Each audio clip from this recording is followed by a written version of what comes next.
हम लोग श्रीमद् भागवतम के तीसरे स्कंद के 17वें अध्याय के 18वें श्लोक से आगे पढ़ेंगे, 18 को इंक्लूड करके। तो कल आपने सुना था कि किस प्रकार से हिरण्यकश्यप और हिरण्याक्ष बहुत जल्दी बड़े हो गए, पर्वत के समान बढ़ रहे थे और सारी दिशाओं को वो अपने साइज से घेर रहे थे। उनके बाजुओं पर बाजूबंद था, मतलब कड़े थे, कंगन थे, और जो उनके कमर की करधनी थी उससे सूर्य का प्रकाश भी फीका पड़ रहा था। ये सब बातें सुनी। अब यहाँ बता रहे हैं कि छोटे से पॉइंट है कि कौन बड़ा है, उन दोनों में बड़ा भाई कौन था, उस पर विचार करते हैं। मेरे पीछे बोलिए। प्रजापतिर्नाम तयोरकार्षीद् यह प्राक् स्वदेहाद्यमयोर अजायत। प्रजापतिर्नाम तयोरकार्षीद् यः प्राक् स्वदेहाद्यमयोरजायत। तं वै हिरण्यकशिपुं विदुः प्रजा यं तं हिरण्याक्षमसूत साग्रतः। तं वै हिरण्यकशिपुं विदुः प्रजा यं तं हिरण्याक्षमसूत साग्रतः। एक्चुअली लिंक ये है कि 5 दिन में तो बड़े हो गए। नाम क्या था उनका? तो नामकरण 10वें दिन हो रहा है। तो ये नामकरण संस्कार के बारे में है। हम लोग जान रहे हैं कि उनका नाम हिरण्यकशिप हिरण्याक्ष है, लेकिन अभी नाम नहीं रखा गया है। तो नामकरण संस्कार हो रहा है। किस लिए हो रहा है उसे देखते हैं। प्रजापतिर्नाम तयोरकार्षीद् यः प्राक् स्वदेहाद्यमयोरजायत। प्रजापतिर्नाम तयोरकार्षीद् यः प्राक् स्वदेहाद्यमयोरजायत। तं वै हिरण्यकशिपुं विदुः प्रजा यं तं हिरण्याक्षमसूत साग्रतः। तं वै हिरण्यकशिपुं विदुः प्रजा यं तं हिरण्याक्षमसूत साग्रतः। प्रजापतिर्नाम तयोरकार्षीद् देहाद्यमयोरजायत। प्रजापतिर्नाम तयोरकार्षीद् यः प्राक् स्वदेहाद्यमयोरजायत। तं वै हिरण्यकशिपुं विदुः प्रजा यं तं हिरण्याक्षमसूत साग्रतः। तं वै हिरण्यकशिपुं विदुः प्रजा यं तं हिरण्याक्षमसूत साग्रतः। जीवात्माओं के सृष्टा मतलब प्रजापति कश्यप ने अपने जुड़वा पुत्रों का नामकरण किया। जो पहले उत्पन्न हुआ उसका नाम उन्होंने हिरण्याक्ष रखा, और जिसको दिति ने पहले गर्भ में धारण किया था उसका नाम हिरण्यकशिपु रखा।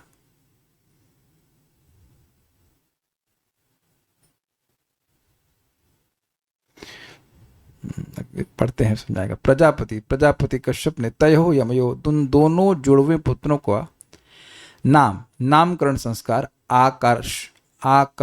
आकर्षित है कि आकर्षित, हाँ, आकर्षित किया। आकर्षित नहीं है शब्द है ये, देख लीजिए, बड़ी की मात्रा है। आकर्षित किया हुआ है मतलब किया। उनमें यह प्राक स्वदेहात अजायत, जो पहले अपने शरीर से उत्पन्न हुआ था। प्रजा अर्थात लोग, तम वय हिरण्यकशिपु विदु, उससे ही हिरण्यकशिपु नाम से जानते हैं, अर्थात जो पहले पैदा हुआ था उसे हिरण्यकशिपु कहते हैं। तथा यम सा आग्रतः असूता, जिसे माता दिति ने पहले उत्पन्न किया था, तम हिरण्याक्षम, उसे हिरण्याक्ष कहते हैं। मैं जब इसको पढ़ रहा था तो मैं कंफ्यूज हो गया था, फिर से विचार करना पड़ेगा। माता दिति ने पहले उत्पन्न किया था मतलब कंसीव किया था, और मैं होपफुली सही बोल रहा हूं, और जो उत्पन्न मतलब पहले जो नहीं अलग नहीं है। मैं गलत समझ रहा हूँ। मैं जब तैयार कर रहा तब भी गलती हुई थी, इसलिए मैं नहीं कह रहा हूँ कि मैं सही बोल रहा हूँ। अभी मैं कर दूँ। पहले निर्णय कीजिए कि बड़ा कौन था, हिरण्यकशिपु की हिरण्याक्ष। अरे सामान्य दृष्टि से जब बच्चा पहला पैदा हुआ फिर दोबारा पैदा हुआ, तो उसमें पहला कौन था, हिरण्याक्ष था कि हिरण्यकशिपु? हिरण्याक्ष पहले पैदा हुआ था, बाहर हिरण्याक्ष पहले आए और हिरण्यकशिपु बाद में आए। छोटे थे ये, पहले हिरण्याक्ष बाहर आया। अरे वो तो ठीक है, अभी आप सिद्धांत में मत जाइए, मैं खाली एक इन्फॉर्मेशन ले रहा हूँ कि हिरणाक्ष पहले पैदा हुए थे कि पहले हिरण्यकशिप। हिरण्याक्ष उत्पन्न हुए मतलब ठीक है। बाहर आए। अरे सब लोग सिद्धांत बता रहे, सिद्धांत नहीं, हमको यार रास्ता पहले रास्ता बताओ। हिरण्याक्ष बाहर आए प्रवेश। पहले आया वो कशिपु जो पहले पैदा हुआ हिरण्य, अरे सब सिद्धांतवादी निर्विशेष शून्यवादी। अरे भाई ये तो बताइए कि पहले पैदा कौन हुआ, हम कंफ्यूज हो रहे हैं इसमें। कह रहे हैं कि हिरणाक्ष गर्भ से पहले आया। चलिए अगर इस पॉइंट को पकड़ते हैं तो हिरणाक्ष गर्भ से पहले आया तो नॉर्मल सेंस में वो बड़े भाई कहलाएंगे, और हिरण्यकशिपु बाद में आए।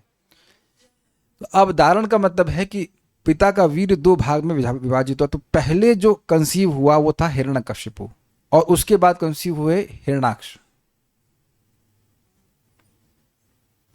देखिए एक हम लोग कंप्यूटर की भाषा में सुनते थे, फीफो सुना है आपने, फर्स्ट इन फर्स्ट आउट। और वो कहता है फीलो, ऐसा कुछ होता है, फर्स्ट इन लास्ट आउट, ऐसा कुछ है ना, फीफो लीफो ऐसा कुछ होता है। Last in first out, last in first out, LIFO और फीफो। हाय हाय कंप्यूटर से कुछ तो काम आ रहा है भाई। Utility is the principle, first in first out, तो यानी जो पहला पैदा मतलब बेसिकली जो पहले गया वो पहले बाहर आया। भाई आपको ध्यान देना होगा कि दोनों माता दीदी के गर्भ में प्रवेश कैसे करें, अनिमा सिद्धि के द्वारा, सूक्ष्म से भी छोटा हो जाने की क्षमता। तो जो पहले प्रवेश किए वो कौन हुए, हिरण्यकशिपु, और दूसरे वाले प्रवेश करने वाले कौन थे, हिरणाक्ष। ये ज़्यादा क्लियर हो रहा है। लेकिन निकले कौन पहले, हिरणाक्ष, तो ये होगा फीलो या LIFO, last in first out, जो बाद में आया वो पहले निकला। लीफो होगा ना, तो लीफो के सिद्धांत से लीफो के देखिए लीफो के सिद्धांत से अगर देखते हैं तो हिरणाक्ष जो है वो बड़े भाई थे और हिरण्यकशिपु छोटे भाई। हाँ लीफो के सिद्धांत में लास्ट इन फर्स्ट आउट हुआ ना, तो पहले पैदा हुआ तो हिरणाक्ष पहले पैदा हुआ ना, तो पहले पैदा हुआ तो वो बड़ा भाई होगा ना भाई। लीफो का भाई हुआ तो लीफो ना, लीफो में हिरणाक्ष लास्ट में गए और पहले आए। ये सिस्टम है।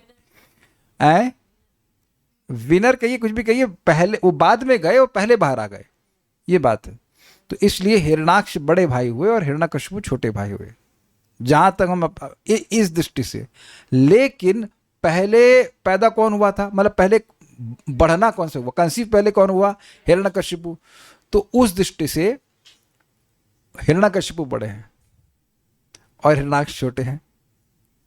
और यही बात चक्रवर्ती बात समझाते हैं, शिव स्वामी समझाते हैं कि पिता की दृष्टि से पहले किसको, देखिए एक सिंपल सी बात है, पिता जन्म देता है, मान लीजिए थोड़ा टाइम गैप कर दीजिए, 1 साल का टाइम गैप कर दीजिए हिरणाक्ष और हिरण्यकशिपु का, जैसे एक हाइपोथेटिकल बात। तो पहले हिरण्यकशिपु को कंसीव किया गया, वो पैदा हो गए, उसके बाद हिरणाक्ष को कंसीव किया गया, वो पैदा हो गए, अभी इजी था। तो अब पिता की दृष्टि से उनने पहले किसको कंसीव किया, हिरण्यकशिपु को, तो बड़े भाई होने चाहिए।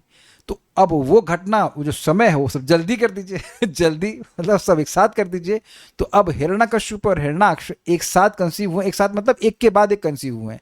तो पहले कंसेप्शन किसका हुआ, हिरण्यकशिपु का, तो उस दृष्टि से वो बड़े भाई हैं। लेकिन अब पैदा सिस्टम अजीब सा हुआ है, इसलिए पैदा हुए हैं हिरणाक्ष पहले माता की दृष्टि से, माता के रेफरेंस फ्रेम में देखेंगे पहला बच्चा कौन पैदा हुआ, हिरणाक्ष, तो हिरणाक्ष बड़े भाई हैं। लेकिन चक्रवर्ती पाद समझाते हैं कि क्योंकि जनरली पैतृक परंपरा पालन की जाती है, इसलिए हिरण्यकशिपु को बड़ा भाई कहते हैं। ऐसा कुछ है भी, देख लेते हैं क्या, भाई मैं देख लेता हूँ, पहले टीका देख लेता हूँ, गलती हो जाएगी तो कहेंगे समझा तो ठीक रहा हूँ कि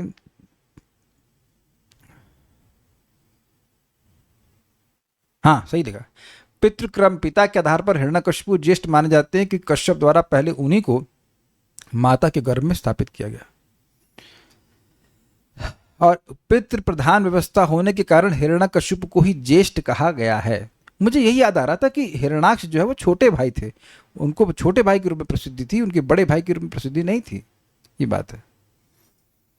ओके ठीक है, तो सही जा रहा है। प्रजापतिर नाम तयोर आकर्षित, प्रजापति कश्यप ने उन दोनों का नामकरण संस्कार किया, यह प्राक स्वदेहात स्वदेहा अद्यम सॉरी यह प्राक स्वदेहात यमयोर अजायता। यमयो तो आपस जोड़ लीजिएगा, तयो से दोनों जुड़वा के बारे में बात हो रही है। जो पहले अपने देह से प्रकट हुआ, मतलब कंसीव हुआ, तम वै हिरण्यकशिपुम विदुः प्रजा, प्रजा ने उसको हिरण्यकशिपु कहा।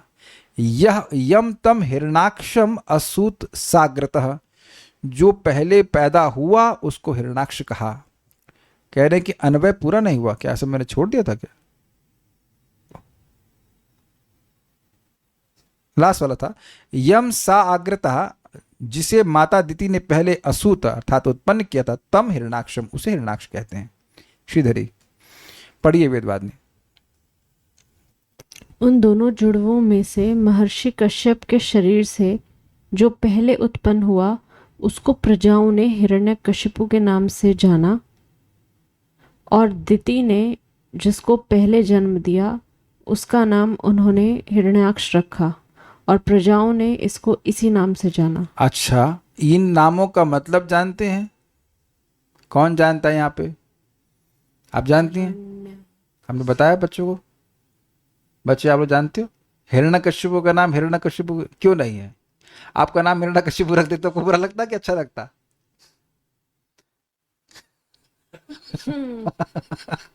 आप कहेंगे क्या है, तो ये तो अजीब सा प्रश्न है। मान लीजिए किसी का नाम हिरण्यकशिपु होता तो अच्छा होता कि बुरा होता? अनंत बुरा। तो क्यों बुरा मान रहे हैं आप? क्योंकि नाम अच्छा, तो नाम में क्या गड़बड़ है? अच्छा, नाम तो अच्छा लग रहा है हिरण्यकशिपु लंबा नाम। तो चाचा बताएंगे, चाचा जी से पूछो, चाचा जी को दीजिए। ठीक है। वैसे आजकल संस्कृत में कुछ भी नाम रख देते, अमर्ष, अमर्ष मतलब क्रोध। एनीवेज, ये ऑन कीजिए यहाँ से। हाँ बोलिए। हिरण्यकश्यप में हिरण्य मतलब स्वर्ण, हाँ कश्यप मतलब बेड को बोलते हैं। हाँ, तो उनकी दृष्टि जो है स्वर्ण पे रहती थी और सॉफ्ट बेड चाहिए होते थे। He was inclined for sense gratification.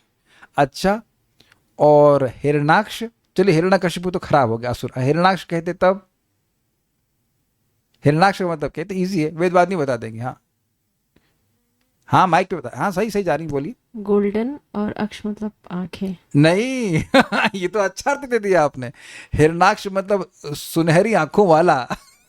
ये नहीं नहीं नहीं नहीं, सोने पर ही जिसकी दृष्टि है। ये तो फिर आप उनको देवता बना देंगे। अच्छा अच्छा आपने बोल दिया ना। हिरणाक्ष मतलब जिसकी दृष्टि स्वर्ण पे ही होती, बेसिकली लोभी। लेकिन एक अजीब सी बात है कि ऐसा नाम अपने बच्चों को कोई प्रजापति रखेगा क्या? ये ब्राह्मण है और नाम रख रहे हैं। ये वही सर्वज्ञ है तो देख लिए होंगे ये कौन से बवाल करने वाले हैं, उसके हिसाब से कहीं भाई नाम जो है गुण के अनुसार होना चाहिए। तो ब्राह्मण तो है तो देख लिए होंगे क्या करेंगे ये लोग, है ना। मान लो किसी का बच्चा पैदा हो गया आतंकवादी, अब कौन जाने टेररिस्ट है कि क्या है, लेकिन नाम तो अच्छे से रखते हैं ना। ये एक अजीब सी बात है कि ऐसा नाम रखे, जबकि हिरण्यकशिपु अपने बेटे को नाम कितना सुंदर रखा, आह्लाद। क्या नाम है! कई रेयरली आप आह्लाद नाम सुनेंगे। प्रहलाद तो सुन लेते हैं लोग, प्रहलाद, आह्लाद, अनुलाद, और एक और मैं भूल गया। 4 नाम कितना सुंदर, आनंद में है, कितने आनंद में 4 लड़के हो रहे, सबके नाम आह्लाद, प्रहलाद ऐसे रख रहा है, लेकिन इनका नाम हिरण्यकशिपु रखा गया और उन्हें कोई दिक्कत भी नहीं हुई। This is quite interesting. चलिए आगे पढ़िए। कहने का अभिप्राय है कि जब गर्भाधान के समय योनि रूप पुष्प में वीर्य 2 भागों में विभक्त होकर प्रवेश करता है, तब जुड़वे बच्चे होते हैं। पिता से निकलकर प्रवेश करने का जो क्रम होता है उसके उल्टा माता के जन्म देने का क्रम होता है। पिंड सिद्धि नामक ग्रंथ में कहा गया है, यदा विषेदी दिखधा भूतम बीजम पुष्पम परीक्षरत द्वौ तदा भवतो गर्भी सूतिर्वेश विपर्ययात्। जब निकलने वाला वीर्य दो भागों में विभक्त होकर योनि रूप पुष्प में प्रवेश करता है, उस समय प्रसूति के प्रकार के विपरीत दो गर्भ हो जाते हैं। इसलिए कहा गया है कि जो अपने शरीर से पहले उत्पन्न हुआ उसका नाम प्रजापति ने हिरण्यकशिपु रखा, और जिसको दिति ने पहले पैदा किया उसका नाम हिरण्याक्ष रखा। ठीक है। और ये नोट जो है ये चक्रवर्ती पाद की टीका सही है, बाकी टीका सिमिलर थी शुद्ध स्वामी से, तो इसलिए मैंने अलग से पूरा टीका नहीं रखा है, जो अलग बातें थी वो रख दी। पढ़िए। नोट: 10वें दिन पर उनके नामकरण की बात कही गई है। यहाँ प्रजापति से तात्पर्य है महर्षि कश्यप। यमल अर्थात जुड़वा पुत्रों में से जो कश्यप जी के शरीर से पहले उत्पन्न हुआ उसे प्रजानन नहीं, उसे प्रजाजन हिरण्यकशिपु के रूप में जानते हैं, तथा उसी प्रकार दिति ने जिसे पहले जन्म दिया वह प्रजाजनों को हिरण्याक्ष के रूप में ज्ञात है। उस उद्देश्य से प्रजापति कश्यप ने उनके नाम रखे। इस प्रकार पितृक्रम पिता के आधार पर हिरण्यकशिपु ज्येष्ठ माने जाते हैं, क्योंकि कश्यप द्वारा पहले उन्हीं को माता के गर्भ में स्थापित किया गया था, और मातृक्रम माता के आधार पर हिरण्याक्ष ज्येष्ठ हैं, क्योंकि माता दिति ने पहले उन्हें ही जन्म दिया था। इस तरह दोनों ही दृष्टियों से किसी न किसी प्रकार से दोनों को ज्येष्ठत्व प्राप्त होता है, किंतु पितृ प्रधान व्यवस्था होने के कारण हिरण्यकशिपु को ही ज्येष्ठ कहा गया है। तात्पर्य: पिंड सिद्धि नामक प्रामाणिक वैदिक ग्रंथ में गर्भावस्था का बहुत ही सुंदर वैज्ञानिक वर्णन मिलता है। यह बताया गया है कि मनुष्य के वीर्य के दो बिंदु क्रमशः स्त्री के गर्भाशय में प्रविष्ट होते हैं, तो दो भ्रूणों का विकास होता है, और जब वे गर्भ से बाहर निकलते हैं तो वे गर्भधारण के क्रम से विपरीत क्रम में निकलते हैं। अतः जिस शिशु का पहले गर्भधारण होता है वह बाद में जन्म लेता है, और बाद वाला पहले जन्म लेता है।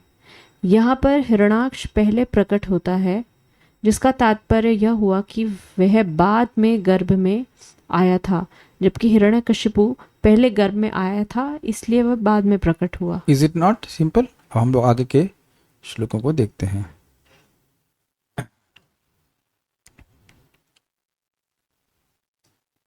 चक्रे हिरण्यकशिपुर्दोर्भ्यां ब्रह्मवरेण च। चक्रे हिरण्यकशिपुर्दोर्भ्यां ब्रह्मवरेण च। वशे सपालांद्र लोकांस त्रीन अकुतो मृत्युरुद्धतः। वशे पालांद्र लोकांस त्रीन अकुतो मृत्युरुद्धतः। वशे सपालाल्लोकांस त्रीन अकुतो मृत्युरुद्धतः।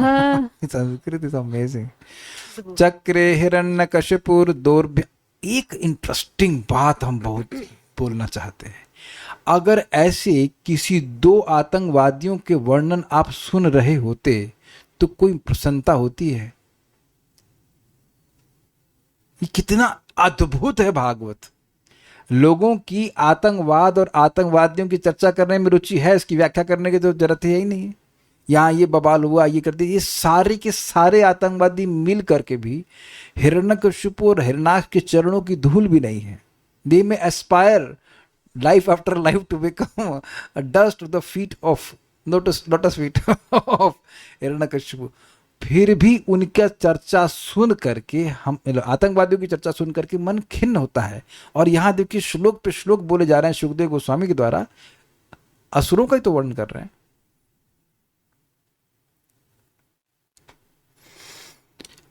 लेकिन सुखमय होता है, इससे भगवान हृदय में स्थापित हो रहे हैं। कितना अमेजिंग है भागवत। इसमें भगवान का नाम है कहीं? यहाँ पे नहीं है। चक्रे हो, चक्री नहीं है, चक्रे है। चक्रे मतलब किया। लेकिन क्योंकि इनका संबंध भगवान के यश से है तो ये सभी के सभी पवित्र करने वाले हैं। ये ध्यान देने वाली बात है। चक्रे हिरण्यकशिपुर्दोर्भ्यां ब्रह्मवरेण च। चक्रे हिरण्यकशिपुर्दोर्भ्यां ब्रह्मवरेण च। वशे सपालाल्लोकांस त्रीन अकुतो मृत्युरुद्धतः। वशे सपालालृल्लोक त्रीन अकुतो मृत्युरुद्धतः। कोई बात नहीं, वेल डन, गुड गुड।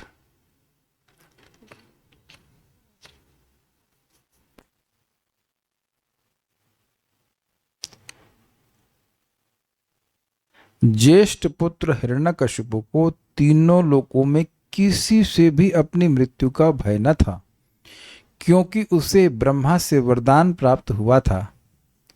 इस वरदान के कारण यह अत्यंत दंभी तथा अभिमानी हो गया था और तीनों लोकों को अपने वश में करने में समर्थ था। ब्रह्मवरेणा, ब्रह्मा जी के वरदान के कारण मृत्यु के अकुतः। देखिए, ये अकुतः का मतलब भय से रहित कैसे हुआ, थोड़ा समझिए। कुतः मतलब किसी से, और अकुतः मतलब किसी से भी नहीं। तो मृत्यु अकुतः, उसे किसी से भी मृत्यु का भय नहीं हुआ। ये देखिए अपन ऊपर लिखा हुआ, अकुतः मृत्यु, किसी से भी मृत्यु का भय ना होना। ठीक है ना, अकुतो भयम, ऐसा ना, अकुतो भयम क्या था, योगी नाम नृपनिर्णितम हरिर नाम अनुकीर्तनम, भगवान के नाम उच्चारण में किसी भी प्रकार का भय नहीं। किसी भी प्रकार का मतलब दीक्षा है कि नहीं, नहाए हैं कि नहीं, किसी भी प्रकार का भय नहीं था। ब्रह्मा जी से कब वर मिला, 7वें स्कंद में मिला। और अगर डेट पूछ रहे हैं तो डेट हमको नहीं पता, डेट हमको पता नहीं। और उद्दंड हिरण्यकशिपु ने दोर्भ्याम, अपनी भुजाओं से, सपालान, लोकपालों सहित, तीन लोकान, तीनों लोकों को वशे चक्रे, अपने वश में कर लिया था। हिरण्यकशिपु दोर्भ्याम, हिरण्यकशिपु ने अपनी दोनों बाहों से और ब्रह्मवरेण, और ब्रह्मा जी के वर के द्वारा, सपालान लोकान, तीनों लोकों को उनके लोकपालों के साथ वशे चक्रे, वश में कर लिया था। तो प्रश्न एक हो सकता है कि भाई ऐसा करने का सामर्थ्य उसका कैसे हो गया, क्योंकि अकुतः मृत्यु, उसको किसी से भी मृत्यु का भय नहीं था। और ठीक है, नहीं था तो ये सब किया क्यों, क्योंकि उद्दंड था। देखिए, लोग केवल कंट्रोलरशिप की भावना के कारण भी इस प्रकार के एक्सपेंशनिज्म जिसे कहा जाता है, अपने आप को एक्सपैंड करना, इसलिए झगड़ा करते हैं। ऐसा नहीं कि सामने वाला कोई देश उनको परेशान कर रहा है, बस उनको राज्य बढ़ाना है। खाना तो 2 ही रोटी है ना आपको, 2 चलो 4 खा लो, 5 6, लेकिन ये जो फैलाने की प्रवृत्ति है, इसकी वजह से लोग एक देश, दूसरा देश, तीसरा देश ऐसे करते हैं। ये आजकल भी देखा ही जा रहा है। इसमें क्या व्याख्या करी जाए क्लास पे, लेकिन आप समझ ही रहे हैं, सब जानते ही हैं। व्यर्थ में लोग झगड़ा कर रहे हैं। सारार्थ दर्शनी, बड़ा सुंदर पॉइंट बोला जाएगा, देखिएगा। दोर्भ्याम अर्थात बाहुबल, अर्थात अपनी शारीरिक शक्ति के द्वारा, एवं ब्रह्मवरेण च, यानी कि ब्रह्मा जी के वर के द्वारा, और ब्रह्मा जी के वर के द्वारा। यहां च शब्द से के प्रयोग से यह अर्थ निकलता है कि ब्रह्मा का वरदान भी वहां सहायक हुआ था, यद्यपि प्रमुख कारण तो यही था कि वह भगवान का पार्षद था। कुछ समझ में आ रहा है ये क्यों चक्रवर्ती बात बोल रहे हैं? देखिए, पिछले श्लोकों में कहा गया था आत्म पौरुषो, वो पूर्व सिद्ध पौरुष को प्रकट कर रहे थे, वो ब्रह्मा जी के आशीर्वाद से बढ़ रहे थे, ऐसा नहीं बताया गया है। ब्रह्मा जी पहले ही बोल चुके हैं भाई हमारे कंट्रोल में नहीं है जो हो रहा है। जब माँ के गर्भ में है और तब ब्रह्मा जी के कंट्रोल में नहीं है, तो बड़े होने के बाद सुनने वाले हैं कुछ? जो बच्चा बचपन में नहीं सुन रहा, वो बड़ा होकर के तो ओबीडियंट हो जाएगा ना। तो समझ ही नहीं कि जो जीव कह लीजिए भगवान के पार्षद है, माँ के गर्भ में व्यक्ति कितना असहाय होता, उसमें ब्रह्मा जी कह रहे हैं कि हम कुछ नहीं कर सकते, भगवान कंट्रोल में हो रहा है। तो बड़ा हमको सुंदर लगा, क्योंकि जब ये हम पढ़ रहे थे अनुवाद, तो मेरे मन में, बिफोर रीडिंग द कमेंट्री, मेरे मन में डाउट आया कि ये मन में आ ही जाएगा ना लोगों की, अरे ब्रह्मा जी के वर्ष की वजह से वह कोई उनको मार नहीं सका ऐसे करके। वो देखिए लीला का एक बात है, कोई उनको मार ही नहीं सकता था, अगर कोई मार सकता तो ब्रह्मा जी पहले ही बोल देते ना कि हाँ ऐसा ऐसा सेटिंग करते हैं, पैदा होते हैं, इनको मार देंगे। लेकिन ऐसा नहीं हुआ, वो जानते थे कि नहीं कोई मार सकता है इनको। तो ये दौर्भ्याम मतलब बाहुबल से ही वो सबको जीत लिए और उसमें ब्रह्मा जी का और वरदान मिल गया, ये बात है। तात्पर्य, अगले अध्यायों में पता चलेगा कि ब्रह्मा को प्रसन्न करने के लिए हिरण्यकशिपु ने कठिन तपस्या की थी और तब उसे अमर रहने का वरदान प्राप्त हुआ था। मैं समझ रहा हूं कि तीसरे स्कंद में तो हिरण्यकशिपु का कुछ नहीं आ रहा है। अगले अध्याय से प्रभा जी का आशा है 7वें स्कंद की बात कर रहे हैं। आगे ही तो है कुछ साल में आ जाएंगे, पढ़ लीजिए, थोड़ा सी तो है ठीक है। मेरी समझ में हिरण्यकशिपु के बारे में वर्णन बहुत डिटेल में यहाँ नहीं है, जहां तक मुझे स्मरण आ रहा है। I don't think so there is much chapter on that. वस्तुतः ब्रह्मा जी किसी को अमर होने का वरदान नहीं दे सकते, और इसको थोड़ा एक और लाइन में जोड़ूंगा, और भगवान किसी को भी अमर होने का वरदान दे सकते हैं। किसी को भी मतलब जो सोच रहा है कि नहीं मिलेगा उसको भी। होता है ना कभी कभी आप पंगत में बैठे हो, पंगत नहीं, फूड फॉर लाइफ की खिचड़ी की लाइन में लगे हैं या खीर कहीं बट रही है, तो बढ़ते बढ़ते जब तक आपका दोना सामने आया खीर खत्म। हुआ है कभी आप लोग संग ऐसा? ये लोग नहीं समझ पा रहे थे, नहीं हुआ होगा तो अगर आप अक्षय पात्र में गए खत्म ही नहीं हो रहा है, लेकिन ये देखा जाता है। तो हमने कई बार कृष्ण हॉल में देखा, तो बेचारा वो खत्म हो गया। लेकिन हाँ एग्जैक्टली मेन चीज की बात हो रही है, जैसे जलेबी है, रसगुल्ला है, तो इन चार लोग के पास थोड़ा एक्स्ट्रा बटता है, मालता जाता है उनके पास। और वैसे भी बढ़ते बढ़ते बढ़ते आप थोड़ा देर में आए तो पता जब तक पहुंचे तब तक वो गायब हो गया। क्या ऐसा आप में से किसी के संग होने वाला है मोक्ष के संबंध में? नहीं होने वाला। सबको फुल एक्सेस है हरे कृष्ण मंत्र की। किसी के पास हरे कृष्ण मंत्र नहीं पहुंचा हो तो हाथ खड़ा कीजिएगा, मैं भी पहुंचा देता हूं आपके पास। कोई है भाई इधर जिसके पास हरे कृष्ण बूंद बूंद करके गिर एक बार हरे बोला, भाई कल तक नहीं बोलना भाई, एक बार हरे बोल दिया, कल बोलना कृष्णा। कितना अमेजिंग है। What is that? सकृदपि मुक्तिदम, एक बार भी कोई नाम को ग्रहण करता है तो मुक्ति प्रदान करता है भगवान का नाम। तो कृपा कृपा कृपा कहाँ छुपी है? जीव जीव के ऊपर। अद्भुत बात है कि हिरण्यकशिपु को ये बुद्धि नहीं आई कि इतना तपस्या तुम अगर भगवान के लिए कर ली होते, और करने की जरूरत भी नहीं है, प्रिस्क्राइब भी नहीं है, तो भगवान की प्राप्ति हो जाती। ये केवल सुनने की बात नहीं, आप देखो जगत में लोग हमसे कई गुना अधिक तपस्या कर रहे हैं। एक मेरे कान में एक बात आई थी, कपिल देव ने किसी को कहा कि 3 बजे उठने का समय नहीं है, स्टेडियम में आने का समय है। I was just reflecting upon it, यानी कि 2:30 बजे कम से कम आदमी पर नहा के तो नहीं जाते होगा, लेकिन जो भी कम से कम 2:30 बजे तो उठेगा। कितना डेडिकेशन है कि 3 बजे उठ करके अपना बॉलिंग कर रहे हैं जो भी कर रहे हैं, मतलब whatever, we have to respect, at least they have some discipline. तो हमसे भी बहुत बड़ी बड़ी तपस्या लोग कर रहे हैं, लेकिन उसका लाभ कुछ भी नहीं है, लाभ कुछ भी नहीं है। वही ये एक आसुरी बुद्धि का मैं कपिल देव को नहीं कह रहा हूं, but I am just saying कि भगवान वो जो मतलब क्या कहेंगे, जो तपस्या करने की वृत्ति है वो भगवान की ओर डायरेक्ट करना ये लोगों को नहीं पता। एक व्यक्ति से मिला तो वो सुबह 6 से लेकर रात के 3 बजे तक किसी व्यक्ति के लिए काम करते थे। It's amazing. और बाद में जब व्यक्ति धनी हो गया, जिसके लोग काम कर रहे थे, उसने उसको उसकी स्पीशीज चेंज कर दी, वो इंसान से उनके लिए बन गया दूध की मक्खी और उसकी तरफ फेंक दिया बाहर। This is how people are there. ये बहुत बड़ा शिक्षा ग्रहण करने की तपस्या करनी है तो हीन चीजों के लिए नहीं करनी। और एक्चुअली वो हीन चीज के लिए भी नहीं कर रहा था, वो अमर होने के लिए कर रहा था, लेकिन गलत तरह से सोच रहा था। वह सोच रहा था कि अमर हो जाऊंगा इसी शरीर में। और अजीब बात है, आगे जाकर बोलते हैं कि आत्मा को मारा नहीं जा सकता है। ये अजीब है कि उसका कैसा भगवान ज्ञान दे रहे थे। वो जान रहा है कि मैं आत्मा हूं, आत्मा को नहीं मारा जा सकता, तो तुम शरीर को अमर बनाने का प्रयास कर रहे हो। शरीर तो जड़ है, शरीर तो पहले ही से जड़ है, और शरीर निरंतर परिवर्तनशील है। तुमने खुद देखा कि तुम्हारा शरीर जो है वो चींटियां खा गई। तो ये बड़ा कंफ्यूज्ड है, लोग बड़े कंफ्यूज्ड हैं इस मामले में। तो ब्रह्मा जी किसी को भी अमर होने का वरदान नहीं दे सकते हैं, लेकिन भगवान किसी को भी देते हैं। जो भी उनकी शरण में आता है उसको स अमृतत्व ईशाना, वह अमृतत्व के ईशानी नियामक हैं। राशन की दुकान खोल रखी है भगवान ने अमृतत्व की। He is the controller, only he is the controller, no one else.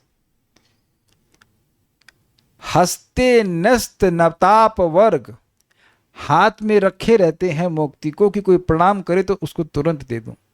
और यही सबसे अजीब चीज है। मुझे लगता है कि भक्ति में कुछ मुश्किल चीजें होनी चाहिए थी करने के लिए, तब लोग विश्वास करते कि हाँ ये जरूर काम करती है। लेकिन इतना इजी है और लाभ असीमित है तो लोग सोचते हैं ऐसा कैसे हो सकता है। कोई मैं कहूं कि मैंने 16 माला कर दिया था, ठीक है, तब और कोई कहे कि आज किसी फलाना व्यक्ति ने 100 रन मारे, और ये 100 रन मारे, उसका क्या मतलब है? सब कुछ मतलब नहीं है, लेकिन उसको बहुत महान मानते है ना, उसके रिकॉर्ड को रखा जाता है। लेकिन आपने 16 माला जब किया तो अच्छा ठीक है। तो इसलिए हमको शास्त्र जब भागवतम सुनते हैं तब धीरे धीरे भक्ति की महिमा पे विश्वास होता है, ठीक है। तो नहीं दे सकते, किंतु अप्रत्यक्षतः हिरण्यकशिपु ने यह वरदान प्राप्त कर लिया था कि इस भौतिक संसार का कोई भी व्यक्ति उसको मार न सके, अंदर न मार सके, बाहर न मार सके, ऊपर न मार सके, नीचे, ऐसे करके बोला। अब आप ये बताइए कि जैसे हिरण्यकशिपु ने वरदान ब्रह्मा जी से मांगा था, क्या कभी किसी भक्त ने भगवान विष्णु से ऐसा मांगा है, छल करने का प्रयास किया हो? आप उस वरदान की शैली से तो समझ ही रहे ना कैसे वो मांगे थे वो तो डिटेल में पढ़ेंगे, लेकिन आप समझ ही रहे हैं, सबको पता है मोटा मोटी वो। हाँ, घर के बाहर नहीं, घर के अंदर तो ये तुम क्लॉजबाजी कर रहे हो, तो क्या कहते हैं उसको, वकालत कर रहे हो, वकीलबाजी कर रहे हो, घुमा घुमा के बोल रहे हो। अब ब्रह्मा जी कहते ताज तो यार छोड़ो जान छोड़ो। तो आप देख रहे हैं कि प्रेम तो नहीं है ना यहाँ पे ये प्रेम है, और ये प्रेम है ना भगवान का कि हाथ में मोक्ष रखे हुए हैं भक्त के लिए। कभी कभी आप देखते भी होंगे कि बच्चा आ रहा होता है हॉस्टल से, तो माँ तुरंत आने से पहले ही अपना आलू का पराठा या जो जो बच्चे को पसंद है वो तैयार रखती है कि आने के बाद उसको वेट नहीं करना पड़े। अग्रीड? छल तो नहीं है ना उस तरफ से। दूसरे शब्दों में, चूंकि वह मूलतः वैकुंठ धाम से आया था, अतः इस लोक का कोई भी व्यक्ति उसे मार नहीं सकता था, इसलिए उसे मारने के लिए स्वयं भगवान को प्रकट होना पड़ा। भले ही कोई अपने ज्ञान के भौतिक विकास पर इतरा ले, किंतु वह जन्म, मृत्यु, जरा तथा व्याधि, इन 4 भौतिक नियमों के प्रति निश्चेष्ट नहीं रह सकता। निश्चेष्ट मतलब रिलैक्स, कि भाई ये नहीं होने वाले। प्रभुपाद इसको अन्यत्र प्रवचन में कहते हैं, इस इंडिपेंडेंस का क्या मतलब है? मतलब क्या तुम जन्म, मृत्यु, जरा और व्याधि के चंगुल से मुक्त हुए हो? तो वो मुख्य समस्या तो आपने सॉल्व करी नहीं। इतने लोग हर जगह हर दिन मर रहे हैं, ये प्रश्न कोई नहीं करता कि ये मरने के बाद कहां गए। और ये बड़ा सुंदर प्रभुपाद जी कहते हैं, बहुत अच्छी बात कहते हैं कि लोग इस बात को समझ ही नहीं रहे हैं। They can not even think, वो सोच भी नहीं सकते हैं कि मृत्यु का भी सोल्यूशन हो सकता है, परमानेंट सोल्यूशन मृत्यु का हो सकता है। ये प्रश्न आप करिए, चैट जीपीटी करिए, डालिए, करिए करिए करिए, पूछे कि क्या बोलता है वो। Can we stop death permanently? Let's see, give it try, feed दीजिए, करिए, कुछ बोल पा रहा है क्या? हमने तो आज तक कभी नहीं किया। आप लोग भी एक आध दो लोग पूछिएगा कि क्या कोई उत्तर है, दे दे हरे कृष्ण मंत्र तो बड़ा अच्छी बात है भाई, बट नॉट। भगवान बिल्कुल स्पष्ट कह रहे हैं, जन्म कर्म च मे दिव्यम एवं यो वेति तत्वतः त्यक्त्वा देहम पुनर्जन्म नैति मामित सुअर्जुना। जो जन्म कर्म, भगवान श्री कृष्ण के जन्म कर्म की दिव्यता को समझता है, तो वह जन्म, मृत्यु को प्राप्त करने के बाद दोबारा जन्म नहीं लेगा। कुछ बोल रहा है वो, आपको भगवदगीता बता रहा, तब ठीक है। हाँ, तुंग विद्या माता जी कह रहे हैं, he see it whatever you can say, is saying it is natural and can not be stopped. Gaurav Prabhu की तरफ से आया है, कह रहे हैं कि no, death can not be stop permanently while scientific advancements are pushing the boundaries of longevity इत्यादि इत्यादि। लंबा जीने के लिए कह रहे हैं, लेकिन मरने के लिए इनएविटेबल इत्यादि इत्यादि। तो चैट जीपीटी यहाँ पे हार गया, उसको सिखाऊंगा मैं आज क्लास के बाद। देखो सीखो, अगली बार कोई पूछे तो बोल देना कि जन्म कर्म चमे दिव्यम। इसमें क्या बोल रहा है, मना कर रहे हैं ना, हाँ मना ही कर रहे हैं। तो अब देख रहे हैं कि, अब आप देख रहे हैं क्या दिख रहा है आपको कि ये किस चीज की दुकान है भागवत? कुछ सुनाई पड़ रहा है सबको? कुसुम शर्मा माता जी, समझ में आ रहा है कुछ? ये कथा इसलिए सुनाई जा रही ताकि आप कभी नहीं मरे, एक बार मर लीजिए उसके बाद दोबारा कभी नहीं मरना पड़े। दिव्य मतलब आपके उपलक्षण से मैं सभी को बोला, नारायणी माता ji, Abhishek Prabhu, this is the boon of Krishna consciousness. Simply by talking about Krishna, you are free from death. The preacher of Krishna consciousness is always beyond the clutches of death. जो कृष्ण भावना के बाद प्रचार कर रहा है, प्रचार मतलब चाहे एक को, चाहे दो को, चाहे चार को, चाहे किसी अपने आप को ही। अगर आप भगवान का नाम जप कर रहे हैं, भगवान की कथा बोल रहे हैं, भगवान की प्रसाद ग्रहण कर रहे हैं, कुछ भी भगवत संबंधी कार्य कर रहे हैं, आप मृत्यु के चुंगल से बाहर हैं। क्या विज्ञान है ये! और किसको ही समझ में आएगा ये? बहुत बिरले ही लोगों को समझ में आएगा। इसलिए खूब एकदम समझ लेना चाहिए कि ये इतनी तपस्या करने के बाद भी, और अन्य लोग भी तपस्या करने के बाद भी मृत्यु के प्रति निश्चेष्ट नहीं रह सके। आप इसका प्रमाण देखेंगे कि डर रहा था कि प्रहलाद मर नहीं रहा है, मैं मारने का प्रयास कर रहा हूं। हिरण्यकशिपु सोचता है कि मैं इस बच्चे को मारने का प्रयास कर रहा हूं और ये बच्चे की अवस्था में मर नहीं रहा है, तो बड़ा होकर मुझे पक्का मार देगा। देख रहे हैं, विचार कर रहे हैं कि एक ब्रह्मा जी का हर तरह से सारे स्कोप कवर करने के बाद भी उसके मन से मृत्यु का भय नहीं गया। और प्रहलाद महाराज मस्त है, भगवान की भक्ति कर रहे हैं, इतने सारी समस्या है फिर भी कोई भय नहीं है। ये सीखना चाहिए। एक भक्त हमको आज बोल रहे थे कि कोई एक्सीडेंट देख लिए तो उनको भय हो रहा था। जी हाँ, भय होना अवश्यम भावी है, क्योंकि इस जगत में हमारा कोई कंट्रोल भी नहीं है, एक। और दूसरा, देह में बड़ी मम बुद्धि बनी हुई है कि मैं देह हूं, मम या अहम बुद्धि बनी हुई है। आज मैं इस पर रिफ्लेक्ट कर रहा था और बड़ी इंटरेस्टिंग बात थी कि देखिए, स्वप्न में मैं एक स्वाप्निक देह से पहचान कर लेता हूं, सुषुप्ति अवस्था में याद ही नहीं रहता कि मैं कौन हूं, और जब जग जाता हूं तो अपनी इस देह से पहचान करता रहता हूं कि मैं ये देह हूं। तो मैं वास्तविकता में कब जी रहा हूं भाई? कितनी जबरदस्त पकड़ बना रखी है माया ने। वास्तविकता में तभी मैं जी रहा हूं, या हम लोग जी रहे हैं, जब भगवत संबंधी कार्य कर रहे हैं डायरेक्टली। बस ये बात समझ लीजिए। और जैसे जैसे करते जाएंगे स्वरूप प्रकट होता चला जाएगा। एक दिन आप बिल्कुल देह से पृथक अपने को अनुभव कर पाएंगे, तो भय समाप्त हो जाएगा। लेकिन ये अमेजिंग है कि इनके प्रति निश्चेष्ट नहीं रह सकता। निश्चेष्ट समझ रहे हैं? जैसे कि आप देखो, हम लोग भोजन करते हैं, आराम से करते कि नहीं? ना ना ना ना ना ना ना, बिना चेष्टा के नहीं रह सकता। मतलब अरे नहीं, निश्चेष्ट का मतलब होता है कंफर्टेबली सिटिंग। जैसे इस समय आपको कोई भय है कि जान से मार देगा कोई? अभी तो नहीं है। भोजन करते समय नहीं। लेकिन आप देखो, बंदर को या चिड़िया को हमेशा बना रहा भय, वो शांति से बैठ के खाना नहीं खा सकते, बहुत रेयरली कहीं देखेंगे आप। चिड़िया तो स्पेशल एग्जाम्पल है, चिड़िया कभी निश्चेष्ट नहीं बैठ सकती, स्पेशली खाना खाते समय तो नहीं।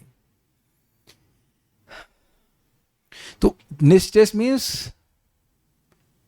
कंफर्टेबल, या मतलब मस्त होकर बैठा हुआ है कि यार कोई दिक्कत नहीं, नहीं मरना है, कभी भी मर सकते हैं, और बुढ़ापा तो आना ही है। यह भगवान की योजना थी कि वे जनता को बता दें कि हिरण्यकशिपु जैसा बलशाली व्यक्ति भी निश्चित अवधि से अधिक जीवित नहीं रह सकता।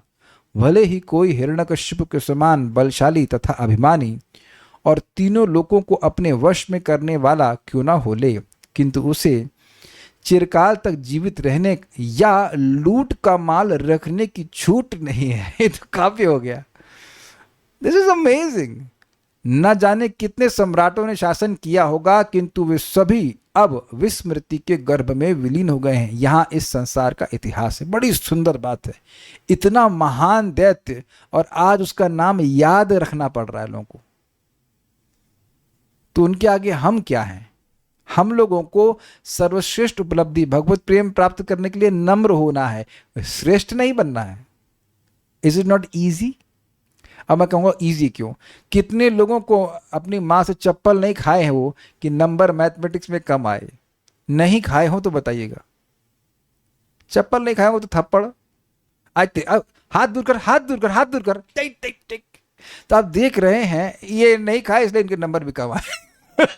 ठीक है, एक हाथ दोनों हाथ खड़ा कर रहे हैं, लेकिन आप देखिए कितना प्रेशर क्रिएट किया जाता है, कितना प्रेशर क्रिएट किया जाता है, और उसमें बच्चा हताश हो जाता है। भाई नहीं आए तो 91 नहीं आए तो नहीं आए, क्या करें। ये याद आ रहा है कुछ आपको? हमको एकदम स्पष्ट याद आ रहा है मैथमेटिक्स में, भाई कुछ गलती हो गई तो हो गई, अब 91 नहीं आए तो क्यों पीट रही हो जैसे मेक सेंस, लेकिन doesn't make sense to the mother. और उनसे पूछो कि अब क्या काम आ रहा, 91 92 96, बेवकूफी की चीजें। मैं ये सब क्यों कह रहा हूं? सर्वश्रेष्ठ बनने के लिए हमें लिटरली पीटा जा रहा है, कोड़े मारे जा रहे हैं, लेकिन सर्वश्रेष्ठ बन के हम कुछ हासिल भी तो नहीं कर रहे हैं वर्थवाइल। नम्र बने तो बड़ी आसानी से भगवान का नाम उच्चारण कर भगवान के पास जा सकता है। और वही प्रहलाद महाराज, वो तो नहीं बोल रहे प्रहलाद महाराज वो पर्वत की तरह थे, ये थे वो थे, कुछ भी नहीं है। आज भी लोग उनको जान रहे हैं, ध्रुव महाराज को आज भी जान रहे हैं, भगवान की भक्ति तो किए ना। विचारण की बात, यह बात आ रही तो मैं बोलूंगा। 12वें स्कंद में पृथ्वी माता हंसती हैं, कहती हैं बहुत से राधाएं, वो बोले ये बोला वो मैं उसकी हूँ, दूसरा बोला वो मैं उसकी हूँ, वो तो सब चले गए, मैं तो यही हूँ। तो मैं किसकी हूँ? भगवान की है और कोई किसी की नहीं है। ये बात है। एक पढ़ लेते हैं, थोड़ा सा ही तो है। अब देखिए भाई, बड़े भाई की बात माननी चाहिए। तो अब हिरण्याक्ष कितने समर्पित हैं, देखिए कैसे काम कर रहे हैं, कितना प्रीति का आचरण कर रहे हैं हम। हिरण्याक्षो अनुजस्तस्य प्रियः प्रीतिकृदन्वहम्, हिरण्याक्षोऽनुजस्तस्य प्रियः प्रीतिकृदन्वहम्, गदापाणिर्दिवं यातो युयुत्सुर्मृगयन्द्रणम्, गदापाणिर्दिवं यातो युयुत्सुर्मृगयन् हिरण्याक्षोऽनुजस्तस्य प्रियः प्रीतिकृदन्वहम्, हिरण्याक्षोऽनुजस्तस्य प्रियः प्रीतिकृदन्वहम्, गदापाणिर्दिवं यातो युयुत्सुर्मृगयन् रणम्, गदापाणिर्दिवं यातो युयुत्सुर्मृगयन् रणम्। छोटा भाई हिरण्याक्ष अपने कार्यों से अपने अग्रज भ्राता को प्रसन्न रखने के लिए उद्यत रहता था। तो ये मत सोचिए कि वो जप करते थे। बवालिए भाई का, बवालिए छोटा भाई तो बवाल कर, बड़ा अच्छा मारा यार तूने उसको, उधर भैया आज 2-3 देवताओं को पकड़ खूब पीटा, वेरी गुड वेरी गुड। इस प्रकार से प्रीति आचरण, अच्छा साधना कर रहे हो, आज किसी का कत्ल नहीं किया, अरे आज दिन खराब गया, 4 का ही मर्डर किया, तो ऐसे करके लोग। देखिए एक, अब यहाँ हम बात बता रहे सच्ची घटना। लखनऊ में एक कच्चा बनियान गैंग था, बड़ा, अरे हंस रहे हो, बहुत डरावना था भाई। तो वो स्थिति ये थी कि उनके गिरोह में लड़के की शादी नहीं होगी जब तो वो मर्डर नहीं करेगा, वो लड़की पसंद नहीं, कितना मर्डर किया है तू आगे शादी करने के लिए, ये स्थिति थी। हमने सुना होगा तो भाई भी लगे, मतलब पैसे से संतुष्टि नहीं, प्राण भी लेंगे और वही प्राण भी लेंगे। वही प्राण मतलब धन भी लेंगे और जान से भी मारेंगे। बड़ा भयानक मारते थे भाई, बड़ा डरावने थे। खैर बाद में पुलिस ने उनको पकड़ लिया। लेकिन ऐसे लोग हैं, ये प्रीति आचरण है ना, ये शौर्य का, इस तरह का शौर्य कर रहे हैं वो, तो यही उनका प्रीति आचरण है। तत्सुख सुखित्वम। हिरण्यकशिपु के सुख के लिए वो खूब बवाल करते थे। हिरण्यकशिपु को प्रसन्न रखने के उद्देश्य से ही उसने अपने कंधे पर गदा रखी और लड़ने की इच्छा से पूरे ब्रह्मांड में घूम आया। तो आप समझ गए कि क्या प्रवृत्ति है उनकी। तस्य अनुजा उसका प्रिय, तस्य प्रिय अनुजा उसका प्यारा छोटा भाई हिरण्याक्ष, अनवहम प्रतिदिन उसका प्रीतिकृत प्रिय कार्य करता था। मतलब भगवान सॉरी क्षमा कीजिए, भाई की इच्छा के विरुद्ध बिल्कुल नहीं चलना है, बिल्कुल ना, कहे कत्ल करो तो कत्ल करना है, ऐसे करके अनुदिनम, यस रोज साधना, बिल्कुल आदर पूर्वक अनुदिन। तो भैया ने कहा है कि मर्डर करना है तो मर्डर करना है। रणम वह लड़ने वालों को मृगयन यानी खोजता हुआ युद्ध करने की इच्छा से, गदा पाणी दिवम याता हाथ में गदा लेकर स्वर्ग लोक में पहुंचा। हिरण्याक्षो अनुजस्तस्य हिरण्याक्ष जो उसका छोटा भाई था, किसका छोटा भाई? हिरण्यकशिपु का। प्रियः प्रीति कृदन वहम वह उनका प्रिय था और रोज ही उनकी प्रीति करने वाला था। गदा पाणिर गदा को हाथ में लेकर दिवम यातो वह देवलोक में चला गया। युद्धशूर मृगयन रणम वह युद्ध में, रण में मतलब युद्ध में किसी व्यक्ति को ढूंढते हुए कि जो उनसे मतलब युद्ध कर सके, युद्ध की इच्छा से युद्ध में युद्ध में एक योद्धा को ढूंढने के लिए गया।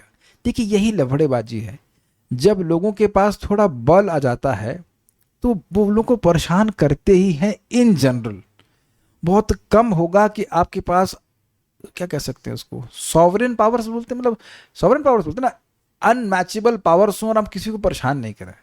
अगर भगवान के भक्त होते हैं तो उनके मन में आता है कि अपनी शक्ति का प्रयोग दूसरों के कल्याण के लिए करें, अन्यथा वो भक्त नहीं है तो लोगों को परेशान ही करेगा।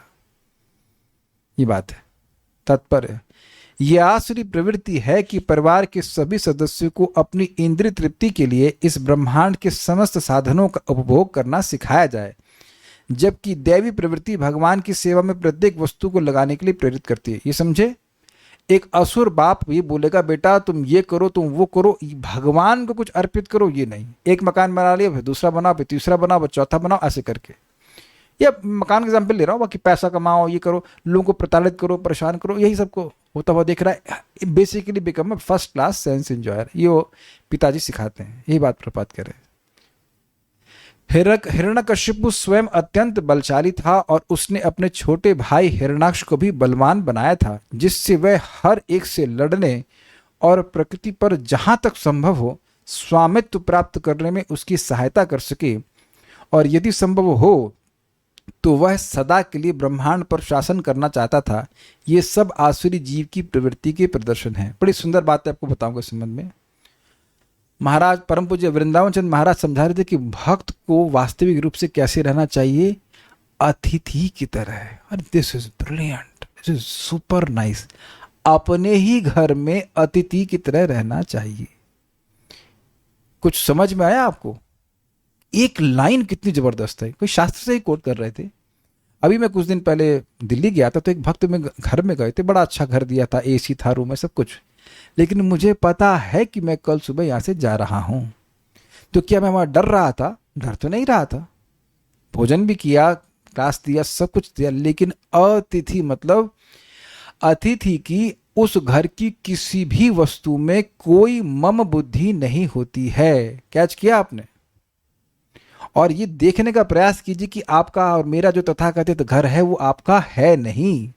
वहां की वस्तुओं का उपयोग करने का अधिकार है, लेकिन ये नहीं कि चलो भैया एसी बड़ा अच्छा है, चलो एसी लेके भर के अपने घर ले चलो। ये नहीं होता, क्योंकि हम अगर आज मृत्यु को प्राप्त करते हैं तो हम कुछ भी नहीं लेके जा सकते। बात है ये, लेकिन इस तरह से जीने से बड़ा जीवन शांतिपूर्ण हो जाता है। जो चीजें भगवान की सेवा में उसे स्वीकार कर लीजिए, बाकी कुछ भी मत स्वीकार करिए। जैसे कि एक अतिथि रूम, किसी भी रूम में जाता है तो काम की चीजें रखता है, वो जो काम की चीजें होती है वो स्वीकार कर लेता है। करते हैं कि नहीं करते हैं आप लोग? कितने लोग किसी घर से ट्यूबलाइट चुरा के आए ये टूथपेस्ट तो बड़ा अच्छा यार, जेब में रख लो, टूथपेस्ट लेके भागे। होटल चुराते भाई, हम तो काम नहीं करते, हम गुड, अब भी करते थे छोटे हम नहीं करते। ऐसा है, मैं जब ट्रेन में जाता हूं तो मैं सोचता हूं कि ये नल को इतना स्ट्रांगली क्यों फिट किया तो मुझे लग रहा था हाँ कुछ महात्मा होंगे जो तोड़ के लेके जाएंगे उसको। एक वक्त कह रहे हैं पेन चुराए थे, नहीं, कुछ लोग कभी कभी वो जो ट्रेन की जो शीट होती है वो भी लेके चल देते हैं, वो बेड शीट होती है ना, ऐसे करके। Not a good proposition. अतिथि की तरह, do you feel it is good? कुछ अच्छा इंस्ट्रक्शन है ना कि अतिथि की तरह, क्योंकि चीजें हमारी हैं ही नहीं। जब देह ही हमारा नहीं है तो वस्तुएं कैसे हमारी हो जाएंगी? उनको देखेंगे भगवान के संबंध में, भगवान के संबंध में उपयोग करेंगे तो बंधन नहीं लगेगा, बिल्कुल शांति से हमारा चित्त पूरा प्रसन्न रहेगा। जब वस्तुएं हैं ही नहीं तो क्यों मानते बैठे कि हमारी हैं? ये आप इसकी डेप्थ नहीं समझ रहे हैं। अगर पता नहीं कितना समझ रहे हैं, नहीं समझ रहे हैं, लेकिन थोड़ा समझने का ये प्रयास करें कि जिन लोगों के घर में, जिन घरों में अभक्त हैं, उनकी कितनी ममता बुद्धि रहती है अपने घर पे, और वो कितना परेशान होते हैं इस बात से। आप देखिए कि क्या स्थिति चेंज की गई है कि खाली भावना चेंज की गई है? स्थिति वही है। एक गृहस्थ है, वही देख रहा है कि ये वस्तुएं भगवान की हैं, पत्नी भी भगवान की ही सेविका, वो मेरी सेविका नहीं है, तो आप देखेंगे कि टेंशन समाप्त हो जाती है। ये मैं अनुभव से बोल रहा हूं। इस मामले में हम इसका अभ्यास करते हैं, हम इसका अभ्यास करते हैं एंड इट रियली हेल्प्स। कि चीजें, भाई मैं पैदा होते तो सबको लेके आया नहीं था, ये अलमारी या स्पीकर है जो कुछ भी है, तो चीजें मेरे इर्द गिर्द हैं और वह भगवान की सेवा के उपयोग के लिए है, तो उससे आप बंधन में नहीं पड़ते हो। एंड इट रिमाइंड्स यू कि सारी चीजें कृष्ण के संबंध में। इसका मतलब ये नहीं कि आप ध्यान नहीं रखते हैं, ये नहीं बोल रहा हूं मैं, लेकिन ये ध्यान रखते हैं कि मेरी नहीं है। And it really helps. एक एग्जाम्पल आपको और दूंगा, परम पूज्य गौर कृष्ण महाराज एग्जाम्पल देते थे, बहुत सुंदर एग्जाम्पल। कह रहे देखिए, ट्रेन में चाहे जनरल बोगी में हो, चाहे थर्ड क्लास या second class means third AC, second AC, sleeper, किसी में भी हो, या फर्स्ट एसी में भी, जितने आग्रह से हम उसको स्वीकार करते हैं, उस बर्थ को, ये बर्थ मेरा है, उतने ही आग्रह से, उत्साह से, जैसे मेरा स्टेशन पास आने लगता है तो छोड़ने के लिए उद्यत हो जाते हैं। उद्यत मीन्स ईगर हो जाते हैं। सब लोग समझ रहे हैं इस बात को? तो कह दीजिए कि हमको आज ये देह नहीं छोड़ना है, नहीं कह सकते आप। छुड़वा देंगे, भगवान कहेंगे देखो तुम गलत सोच रहे थे छूट गया ना। तो अब इस विचार में व्यक्ति रहेगा तो अपने धन का, अपनी वाणी का, या जो भी शक्ति उसको दी है, यह समझते हुए कि भगवान उसे थोड़े समय के लिए दिए हैं, इसका उपयोग मैं भगवान की सेवा के लिए करूंगा तो मुझे बहुत बड़ा आशीर्वाद प्राप्त हो जाएगा, बड़ी सुख से व्यक्ति जिएगा। लेकिन जैसे ये बुद्धि आएगी मेरा है, मैं उसे भोगूंगा, तो भोग तो पहली बात पाएंगे नहीं और परेशान और हो जाएंगे। ये बात है। This is very very important principle. Hiranyakashyap परेशानी रहा। कोई प्रश्न है किसी का? ठीक है, so will stop here. Shrimad Bhagavatam की जय, श्रील प्रभुपाद की जय, निताई गौर प्रेमा।